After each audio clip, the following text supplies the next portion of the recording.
Aitäh, Alar, väga ambitsioonika sissejuhatuse eest. Ja mul on väga hea meel teid täna hommikul siin tervitada. Sest ma usun siiralt, et kokku tulemises ja kokku saamises on jõud. Nagu juba Sigrid ütles ja Alar ka ütles, et tegelikult see magic dating toob lauale uusi ideid, mida me igapäevaselt võib-olla oma töölaua või arvuti taga ei oska märgata. Ja seetõttu on mul väga hea meel tänase sündmuse üle. Aga ma võib-olla ei räägi nii palju rahast, nagu Alar lubas, vaid ma räägin pigem millestki olulisemast kui raha. Kui ma mõtlesin selle peale ja me oleme ka oma kolleegidega EIS-i uut strateegiat sõnastades väga palju arutlenud teema üle, et mille taga on kinni Eesti majanduse kasv. Mis on see kivi või känd? Miks me ei saa edasi? Miks me tammume paigal? Ja me võime siin kohal nii-öelda tuua erinevaid põhjuseid. Me võime tuua erinevate kriiside mõju. Me võime tuua maksupoliitika mõju. Me võime tuua geopoliitilise mõju. Me võime tuua erinevaid põhjendusi või vabandusi, miks Eesti majandus ei kasva. Aga tegelikult mina usun sellesse, et kõige suurem mõju on meil endil. Minul kui ametnikul, minul kui ettevõtjal ja minul kui inimesel.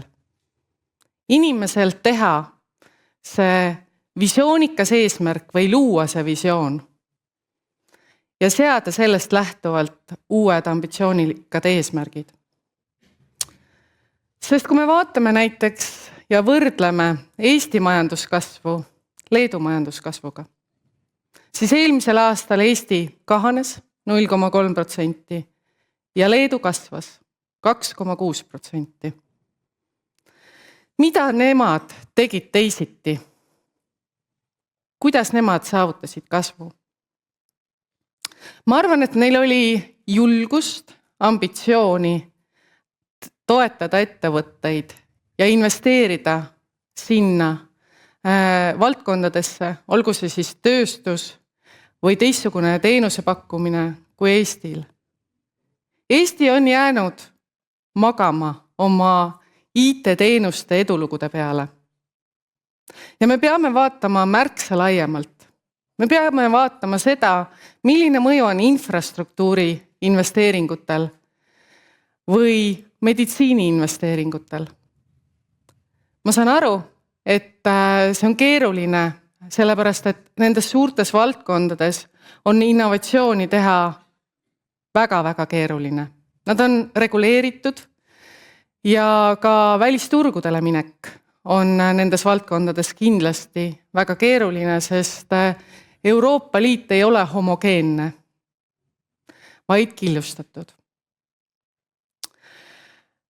Ja kui ma tulen tagasi selle visiooni juurde, siis ma mõtlesin, et ma jagan teiega ühte lugu, kuidas visioon juhatab meid julgete otsusteni. Kui Alar mainis minu kogemust kinnisvarasektori arenduses, siis aasta oli 2020. Me kõik olime oma kodudes, sellepärast et riik oli nii öelnud, et me ei tohi kontorisse tulla. Ja kujutage ette, mis oli ühe kinnisvara arendas ettevõtte väljakutse tol hetkel, kui tema ärimudel tegelikult enam ei toiminud, sest inimesed ei käinud kontoris, vaid olid kodudes. Ja me tegelikult ei teadnud, millal nad tagasi tulevad ja kui tulevad tagasi, siis mis kujul tagasi tulevad. Ja hoolimata sellest ebakindlast ajast oli meil visioon. Me teadsime, et me tahame ikkagi pakkuda parimat keskkonda. Ja me tegime otsuse ehitamaks 30 miljonilist hoonet, uut hoonet, mis oli tolle aja kinnisvaraarenduse tipp. Situatsioonis, kus kliendid olid kodus ja töö toimus Teamsis. See oli julgus ja see oli visioon. Ja täna ma võin öelda, et see oli üks meie parimaid otsuseid. Sellepärast, et see oli keerulisel ajal tehtud hange, mis võimaldas samas ehitushindu hoida mõistlikuna ja teisest küljest pakkuda väga uut ja innovatiivset keskkonda ettevõtetele.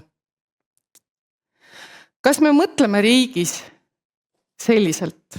Ma ei tea, ma olen võib-olla liiga vähe ettevõtluse ja innovatsiooni sihtasutuses veel töötanud, et päriselt mõista, kuidas me riigis mõtleme.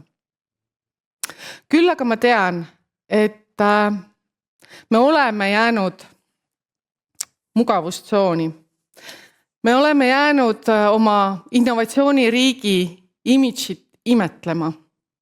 Samas, kui me võtame võrdluse, kui paljud teised või kuidas meie siis innovatsioonihangete osakaal on vastu meie eesmärke, siis see on oluliselt madalam.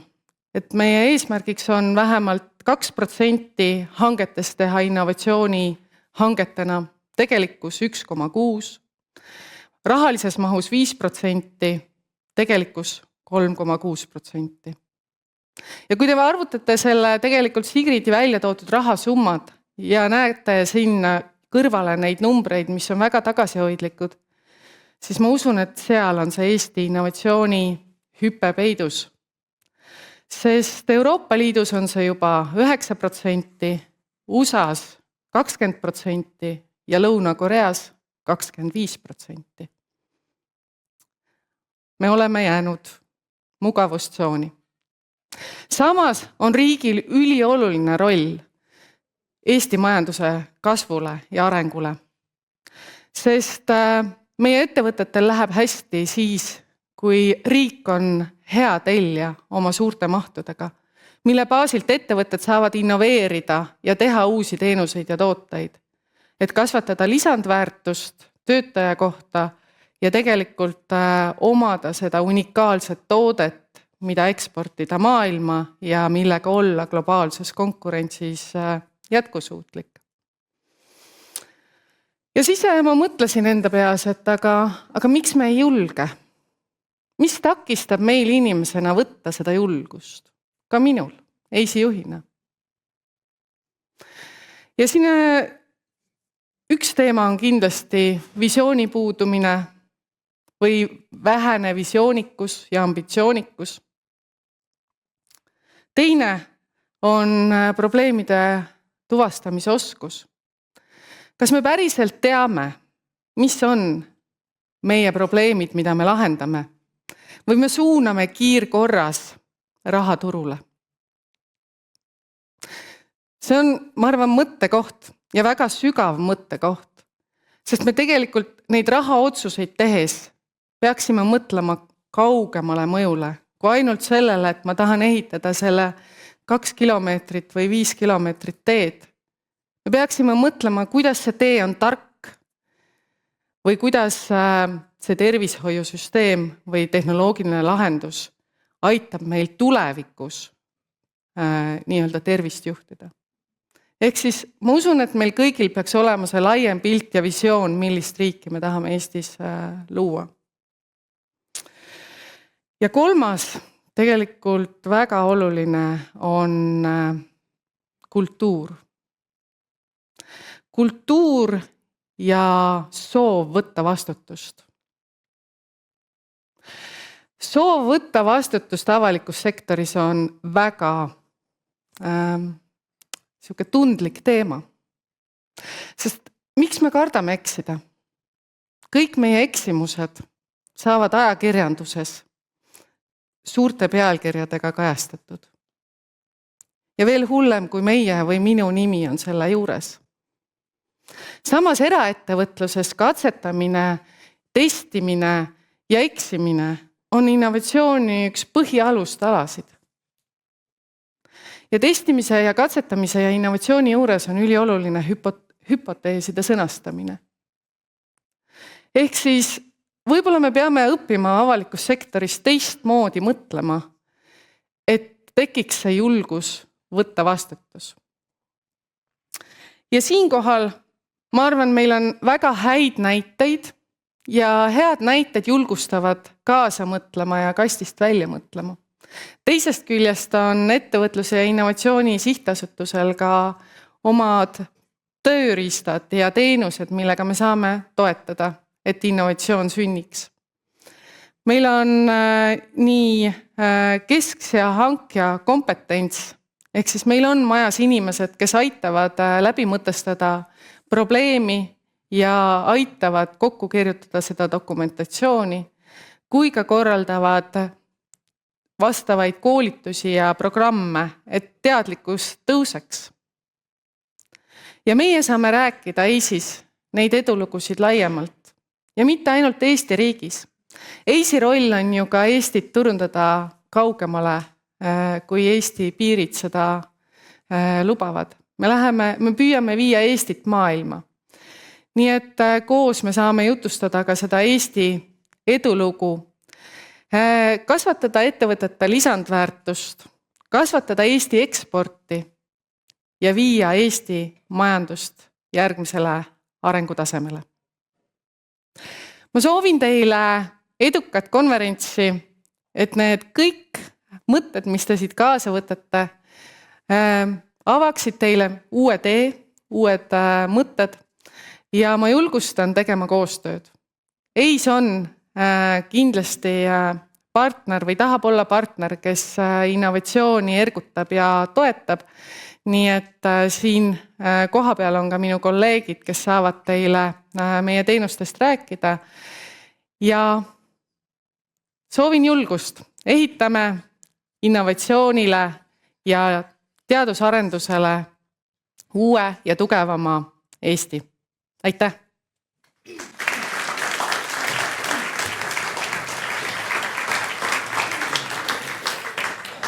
Ma tänan sellise lahja plaksutuse eest, keegi ei ütlenud bravo. Minu arust te ikkagi riskite sellega, et kui te lähete projekti sinna EIS-i tegemist ja lihtsalt raha ei saa. Peaksite õppima ikka seda käitumist. Alar, ma ei otsusta raha üle. Nii, jah. Selge. See tähendab seda, et vähemalt projekti raha üle mitte. Seda, et Alari loodud 8 finantskomitee süsteem EIS-is on veel elab, kus otsustajateks on eksperdid ja teadlased. Väga hea.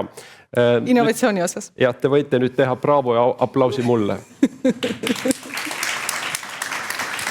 Ma tahtsin küsida ühe küsimuse, sest Ursel tõi välja kõige olulisema teema, mida kohe järgnev ettekanne ka kajastab. Kas me suudame üleüldse identifitseerida, vabandust sellise sõna eest, mis probleemi me lahendada tahame? Ja sellest tulenevalt me peame küsima Urselilt, mis on su probleem, Ursel? Ja ma küsingi selle nurga alt, et kui me võtame nüüd riigiasutuses, väga kompleks, väga keeruline nähtus, seal probleemi defineerida. Kui me võtame ettevõtte, seal on turg ja siis on toode ja kliendid, intellektuaalselt ettevõtjale see käib üle jõu. See on liiga keeruline küsimus, mis sa küsis. Aga sellest me tahaksime küsida natuke lihtsamas versioonis. Ursel, naine, juhatuse esimees, mis su probleem on? Kas oled identifitseerinud oma probleemi? Kas oled julge, et inimestele öelda tuhandete inimeste eest vaatajatele siin lavas, mis su probleem on? Sa mõtled isiklikul tasandil või töötasandil? No, kõik sobib. Väga hea. Siis töötasandile on ikkagi minu nägemust mööda probleem selles, et kuidas süstida ettevõtjatesse ambitsioonikust ja investeerimisjulgust. Ja me püüame siis EIS-iga läbi erinevate finantsteenuste ja toetuste ja programmide siis seda julgust kasvatada. Ja. Et julgus ja ambitsioonikus. Väga hea. Ja nüüd, kuna ma olen pool elu tegelenud õpetajana, minu vanaisa oli esimene koolidirektor Eestis, siis ma ütlen tubli Ursel 2. Selles jutus, mis sa rääkisid, probleemi definitsiooni ei olnud. Sa rääkisid lahendusest. Ja see ongi väga keeruline. Ursel, sa pead veel harjutama. Selge. Probleemi definitsioon on, kus sa kirjeldad probleemi, kus on valu. Ja, ettevõtjatele lisandväärtus on madal. Jah, aga ka see ei ole lõpp-probleem. Aga võtame veel lõpetuseks. Ettevõtete puhul sa pakkusid lahenduse välja. Ettevõtted 4 tükki arvestage, me hakkame kohe teid süstima. Aga kui me võtame isiklikku probleemi, mis on su isiklik probleem? Ütle ausalt julgelt välja. Isiklik probleem. Kas isiklikust elust ka võib rääkida? Probleem. Proovi nüüd probleemi kirjeldusena seda öelda. Ei ole. ei ole probleemi. Daamid ja härrad, inimene, kellel pole probleemi, kadetsege ja vihastage. Aplaus. Tänan, Ursel.